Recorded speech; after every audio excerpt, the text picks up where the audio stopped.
ಗದಗ ಜಿಲ್ಲೆ ನರಗುಂದ ತಾಲೂಕಿನ ಹುಣಶಿಕಟ್ಟಿ ಗ್ರಾಮದಲ್ಲಿ ಇಂದು ಗಣೇಶ ವಿಸರ್ಜನೆಯ ಪ್ರಯುಕ್ತ ಡಿಜೆ ನಿಷೇಧ ಕುರಿತು ಯುವಕ ಸಂಘಗಳಿಗೆ ಮತ್ತು ಗ್ರಾಮದಲ್ಲಿ ಎದ್ದಿರುವ ಎರಡು ಜಾತಿಗಳ ಘರ್ಷಣೆಯ ಬಗ್ಗೆ ಜನರಲ್ಲಿ ಹಾಗೂ ಗ್ರಾಮದಲ್ಲಿ ಶಾಂತಿ ಕದಡದಂತೆ ಎಚ್ಚರಿಕೆ ವಹಿಸಿ ಎಂದು ತಿಳಿ ಹೇಳಿದ ನರಗುಂದ ಸಿಪಿಐ ಮಂಜುನಾಥ್ ನಡುವಿನ ಮನೆ. ಹೌದು, ಗದಗ ಜಿಲ್ಲೆ ಹುಣಶಿಕಟ್ಟಿ ಗ್ರಾಮದಲ್ಲಿ ಈ ಹಿಂದೆ ಒಂದು ಹುಡುಗ ಮತ್ತು ಹುಡುಗಿ ಓಡಿ ಹೋಗಿದ್ದು, ಇದರಿಂದ ಎರಡು ಜಾತಿಗಳ ಮಧ್ಯೆ ಕಲಹ ಉಂಟಾಗಿ ಊರಲ್ಲಿ ಪರಿಸ್ಥಿತಿ ಸಂಪೂರ್ಣವಾಗಿ ಹಾಳಾಗಿದ್ದು, ಇದರ ಲಾಭವನ್ನ ಕೆಲವರು ಗಣೇಶ ವಿಸರ್ಜನೆಯ ಸಂದರ್ಭದಲ್ಲಿ ಉಪಯೋಗ ಪಡೆದುಕೊಳ್ಳಬಾರದು. ಅಂತಹ ಯಾವುದಾದರೂ ಪ್ರಯತ್ನ ನಡೆದರೆ ಅವರಿಗೆ ಕಾನೂನು ಮೂಲಕ ಉತ್ತರ ನೀಡಲಾಗುವುದು ಎಂದು ನರಗುಂದ ಠಾಣೆಯ ಸಿಪಿಐ ಮಂಜುನಾಥ್ ನಡುವಿನ ಮನೆ ತಿಳಿಸಿದರು. ಮತ್ತೆ ಮಾತು ಮುಂದುವರೆಸಿದ ಅವರು, ಕೆಲವರು ಅವರವರ ವೈಯಕ್ತಿಕ ದ್ವೇಷವನ್ನ ಇಂತಹ ಕಾರ್ಯಕ್ರಮದಲ್ಲಿ ತಂದು ಹಾಕಿ ತಮ್ಮ ವೈಯಕ್ತಿಕ ಲಾಭ ಪಡೆದುಕೊಳ್ಳುವರು. ಅಂತಹ ವ್ಯಕ್ತಿಗಳ ಮಾತಿಗೆ ಮರುಳಾಗಬೇಡಿ. ಅಂತವರ ಮಾತಿಗೆ ಬೆಲೆ ಕೊಡಲೇಬಾರದು. ಇದರಿಂದ ತೊಂದರೆ ಆಗುವುದು ನಿಮಗೆ ಹಾಗೂ ನಿಮ್ಮ ಕುಟುಂಬಕ್ಕೆ. ಇಂತಹ ಘಟನೆಯಲ್ಲಿ ನಿಮ್ಮ ಜೀವ ಹೋದ್ರೆ ಅದು ಮರಳಿಬಾರದು. ಇದರಿಂದ ನಿಮ್ಮ ಕುಟುಂಬ ಬೀದಿಗೆ ಬೀಳುತ್ತದೆ ಎಂದು ತಿಳಿಸಿದ್ರು. ಈ ಸಂದರ್ಭದಲ್ಲಿ ಗ್ರಾಮದ ಹಿರಿಯರು, ಯುವಕರು ಉಪಸ್ಥಿತರಿದ್ದರು. ವರದಿ ಚಂದ್ರಶೇಖರ ಗೌಡ ಪಾಟೀಲ, ನರಗುಂದ. ಗ್ರಾಮದ ಹಿರಿಯರೇ, ಅದೇ ರೀತಿ ಹುಣಶಿಕಟ್ಟಿ ಗ್ರಾಮದ ವಿವಿಧ ಸದಸ್ಯರೇ, ಅದೇ ರೀತಿ ಹುಣಶಿಕಟ್ಟಿ ಗ್ರಾಮ ಮೊಹರಂ ಹಬ್ಬದಲ್ಲೂ ಮೀಟಿಂಗ್ ಮಾಡಿದ್ವಿ. ಮೊಹರಂ ಹಬ್ಬದಲ್ಲಿ ಕೋಲಾಟ ಆಡ್ತೀರಿ, ಆ ಟೈಮಲ್ಲಿ ಏನಾದ್ರು ಗಲಾಟೆ ಆಗ್ಬೋದು ಅಂತ ವಿಚಾರ ಮುನ್ನೆಚ್ಚರಿಕೆ ಕ್ರಮ ಕೈಗೊಂಡು ನಾವೇನು ಸಭೆ ಕೈಗೊಂಡಿದ್ವಿ, ಶಾಂತಿ ಸಭೆ ತಗೊಂಡಿದ್ವಿ. ಅದೇ ರೀತಿ ಈ ಸಾರಿನೂ ಈ ಗಣಪತಿ ಹಬ್ಬದಲ್ಲಿ ಹುಣಶಿಕಟ್ಟಿ ಗ್ರಾಮದಲ್ಲಿ ಒಟ್ಟು 5 ಗಣೇಶೋತ್ಸವ ಮಂಡಳಿಗಳು, 5 ಗಣೇಶೋತ್ಸವ ಮಂಡಳಿಗಳು ಬೇರೆ.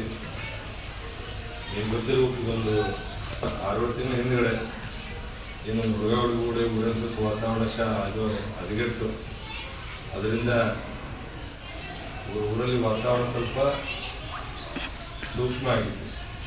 ಆ ಉದ್ದೇಶದಿಂದ ಯಾವುದೋ ದ್ವೇಷ ತಗೊಂಡು ಯಾವುದೋ ಮೇಲೆ ಹಾಕೋದು. ನಿಮ್ಗೆ ಗೊತ್ತಿರಬೇಕು, ಮೊನ್ನೆ ನರಗುಂದ ಸಿಟಿಯಲ್ಲಿ ಒಂದು ಕ್ಷುಲ್ಲಕ ಕಾರಣಕ್ಕೆ ಒಂದು ಹುಡುಗನ ಮಾಡಿದ್ರೆ, ಅವ್ನು ಚಲೋ ಇದ್ದ ಕೆಟ್ಟವಿಲ್ಲ ಸೆಕೆಂಡರಿ. ಬಟ್ ಜೀವ ಅನ್ನೋದು ಇವತ್ತು ಸಂಜೆ ಒಂದು ಸ್ವಲ್ಪ ನಾಳೆ ಬೆಳಗ್ಗೆ ಹೊರಟು ಬರ್ತೀನಿ ಅಂದರೆ ಹುಲ್ಲು ಅಂತೂ ಅಲ್ಲ, ಹೌದಾ? ಅದಕ್ಕೆ ನಮ್ಮ ಉದ್ದೇಶ ಇಷ್ಟೇ ಇದೆ.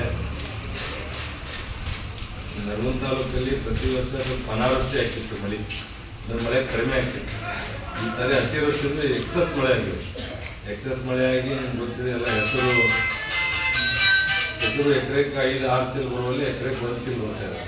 ಅದು 1 ಚೀಲ ತಗೋಬೇಕಾದ್ರೆ ನೀವು ಮಷಿನ್ದವ್ರು ಕೊಟ್ಟು ಆ ಮಷಿನ್ದವ್ರು ಮಾಡಿ 2,000 ರೂಪಾಯಿ ನೀವು 1 ಚೀಲ ಮಾಡಿದ್ರೆ ಒಂದು 15 ರೂಪಾಯಿ ರೇಟ್ ಆಗ್ತದೆ. ಮತ್ತು ಕೈಲಿ 500 ರೂಪಾಯಿ ಕೊಟ್ಟು ಹೊಲ ಹಾಕಿಸಿ ಬರೋದಾಗಿದೆ. ಅದಕ್ಕೆ ಏನು ಹಬ್ಬದ ಗಣಪತಿ ಪ್ರತಿಷ್ಠಾಪನೆ ಮಾಡ್ತಾ ಇದ್ರಿ, ಸಂತೋಷ. ಪ್ರತಿಷ್ಠಾಪನೆ ಮಾಡ್ಲಿಕ್ಕೆ ನಮ್ದೇನು ತಕರಾರಿಲ್ಲ. ಗಣಪತಿ ವಿಸರ್ಜನೆ ಮಾಡ್ತೀರಿ, ಅದಕ್ಕೂ ನಮ್ದೇನು ತಕರಾರಿಲ್ಲ. ನಮ್ದು ಉದ್ದೇಶ ಇಷ್ಟೇ, ಪ್ರತಿಷ್ಠಾಪನೆ ಮಾಡೋ ಕಾಲಕ್ಕೆ ಮತ್ತು ವಿಸರ್ಜನೆ ಮಾಡೋ ಕಾಲಕ್ಕೆ ಯಾವುದೇ ಅಹಿತಕರ ಘಟನೆಗಳಾಗದಂಗೆ. ಯಾವನೊಬ್ಬ ಮಿಸ್ಚಿಗೆ ಬರ್ತಾನೆ, ಯಾವನೋ ಕುಡಿದು ಬರ್ತಾನೆ, ಯಾವನೊಬ್ಬ ಗಾಂಜಾ ಹೊಡ್ಕೊಂಡು ಏನೋ ಒಂದು ನಶೆದಾಗ ಬರ್ತಾನೆ, ನಶೆದಾಗ ಬಂದು ಯಾವನೊಬ್ಬ ಏನೋ ಮಾಡಿ ಹೋಗ್ಬಿಡ್ತಾನೆ. ಅದರಿಂದ ಆ ಗಣಪತಿ ಮಂಡಳಿಗಳು ಕೆಟ್ಟಾಗ್ತದೆ. ನಿಮ್ಗೆ ಗೊತ್ತಿರೋ, ನಾವು ಒಂದು ಪರ್ಮಿಷನ್ ತೊಗೋಬೇಕಾದ್ರೆ 10 ಮಂದಿ ಹೆಸರು ತೊಗೊಂಡಿದ್ವಿ. ಪ್ರತಿಯೊಬ್ಬೊಂದು ಹೆಸರು, ಅವ್ರ ಅಪ್ಪರ ಹೆಸರು, ಅವ್ರ ಅಡ್ರೆಸ್ಸು, ಅವ್ರ ಫೋನ್ ನಂಬರ್ ತೊಗೊಂಡಿದ್ವಿ. ಉದ್ದೇಶ ಇಷ್ಟೇ, ಗಣಪತಿ ಅವ್ರ ಕಮಿಟಿಯವರು ಶಾಂತಿಯುತವಾಗಿ ಗಣಪತಿ ವಿಸರ್ಜನೆ ಮಾಡಿದಂದ್ರೆ ಗಣಪತಿ ಹಬ್ಬ ಮುಗಿದ್ಮೇಲೆ ಅವ್ರು ಕರೆದು ಚೆನ್ನಾಗಿ ಮಾಡಿರಪ್ಪ, ಥ್ಯಾಂಕ್ಸು, ಮುಂದಿನ ವರ್ಷ ಇದೇ ರೀತಿ ಮಾಡಿರಂತ ಹೇಳ್ತೀವಿ. ಕೆಟ್ಟ ಆತಂದ್ರೆ ಆ ಹೆಸರು ಫಸ್ಟ್ ಇರ್ತದೆ. ಅವನು ಹಿಡಿಸ್ತಾ ಇಲ್ಲ, ಇದು ವಾಸ್ತವ ಹೇಳ್ತಾ ಇದ್ದೀವಿ. ಎದುರ್ಸಾಕಿ ಯಾರು ನೀವು ಸಣ್ಣವ್ರಲ್ಲ, ನಾವು ಸಣ್ಣವ್ರಲ್ಲ, ನೀವು ಸಾಲಿ ಕಲ್ತಿಲ್ಪ, ಪೊಲೀಸ್ ಹತ್ರ ಸಾಲಿ ಕಲ್ತ್ ಬರೋಣ ಅಂತ ಪ್ರಶ್ನೆನೇ ಇಲ್ಲ. ನೀವು ನೋಡ್ತಾರೆ ಅಲ್ಲೇ ವಾತಾವರಣ ಹೆಂಗಿಲ್ಲ. ನರಗುಂದ ತಾಲೂಕಲ್ಲಿ ವಾತಾವರಣ ಅಲ್ಲೇ ಸ್ವಲ್ಪ ಸೂಕ್ಷ್ಮ ಇರ್ತದೆ. ಆ ಉದ್ದೇಶಕ್ಕೆ ಮತ್ತೆ ನಿಮ್ಮ ಹುಣಶಿಕಟ್ಟಿಯಲ್ಲಿ ಘಟನೆ ಆಗಿಲ್ಲ. ಕ್ಷುಲ್ಲಕ ಯಾವುದೋ ವೈಯಕ್ತಿಕ ಮನೆತನ ಇಶ್ಯೂ ತೊಗೊಂಡೋಗಿ ಊರಿಗೆ ಹತ್ಕೊಂಡಿದ್ದಾವೆ. ಜಾತಿ ನೋಡು ಸುಮ್ಮನೆ ನ್ಯಾಯ ಹತ್ತಾ ಇದ್ದಾವೆ. ಅದಾಗಬಾರ್ದನ್ನೋ ಉದ್ದೇಶಕ್ಕೆ ನೀವು ಯಾರು ಗಣಪತಿ ಪ್ರತಿಷ್ಠಾಪನೆ ಮಾಡಲಿಕ್ಕೆ ಮತ್ತು ವಿಸರ್ಜನೆ ಮಾಡಲಿಕ್ಕೆ ಕಮಿಟಿ ಮಾಡ್ಕೊಂಡಿದ್ದೀರಿ, ಆ ಕಮಿಟಿಯವರೇ ಮುಂದೆ ನಿಂದಿರ್ಬೇಕು. ಮುಂದೆ ನಿಂತರೆ ಏನು ಸಮಸ್ಯೆ ಆಗುತ್ತೆ. ಕಮಿಟಿಯವ್ರು 10 ಮಂದಿ ಇರ್ತೀರಿ, 10 ಮಂದಿ ಬಿಟ್ಟು ಬೇರೆ ಒಬ್ಬ 12 ಬಂದು ಕುಡಿಯೋಕೆ ಸ್ಟಾರ್ಟ್ ಮಾಡಿ.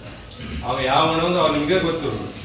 ಎಲ್ಲಿ ಒಂದು ಸಲ ಮುಚ್ಚುಕಟ್ಟೆ ಹೊಂತು ಅಲ್ರಿ ಅವ ಯಾರು ಗೊತ್ತಾಗೋದಿಲ್ಲ ಅಂತ ನೀವು.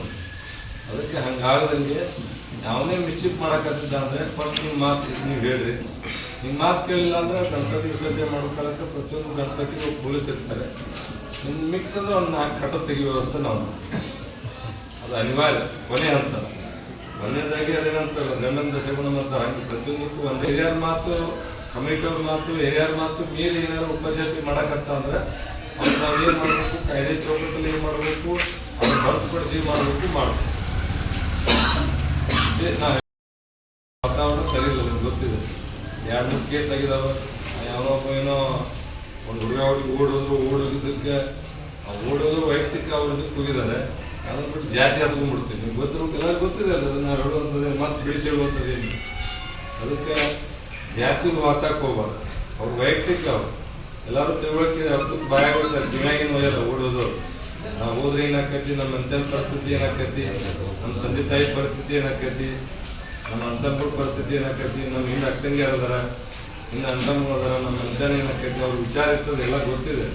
ಗೊತ್ತಿದ್ದು ಓಡೋಗ್ತಾರಂದ್ರೆ ಅವ್ರು ಬಿಟ್ಟು ನೀವ್ಯಾಕೆ ಟೆನ್ಷನ್ ತೊಗೊಂಡು, ನೀವ್ಯಾಕೆ ಹೊಡೆದಾಡಿ, ನೀವು ಹೆಸರು ಹಾಳು ಮಾಡಿಕೊಂಡು ನಿಮ್ಮ ಜೀವನ ಹಾಳು ಮಾಡ್ಕೊಂಡು ಹೋಗ್ಲಿಕ್ಕೆ ಅವ್ರಿಗೆ ಗೊತ್ತಾಗ್ತದೆ. ಅವ್ರಿಗೆ ಏನು ಯಾವ ಚಲೋ ಯಾವ ಕೆಟ್ಟನ್ನು ಗೊತ್ತಿದ್ದು ಓಡೋಗ್ತಾರಂದ್ರೆ ಅವರು ಅನುಭವಿಸ್ತಾರೆ. ಅದನ್ನು ನೀವು ವೈಯಕ್ತಿಕವಾಗಿ ತಗೊಂಡು ಅದರಿಂದ ಮತ್ತೊಂದು ಇಶ್ಯೂ ಮಾಡ್ಕೊಳಾಗ್ತದೆ. ಅದನ್ನು ಊರಲ್ಲೇ ಹೋಗ್ಲಿಕ್ಕೆ ಕೊಡ್ಲಿಕ್ಕೆ ತಗೊಳ್ಳೋದು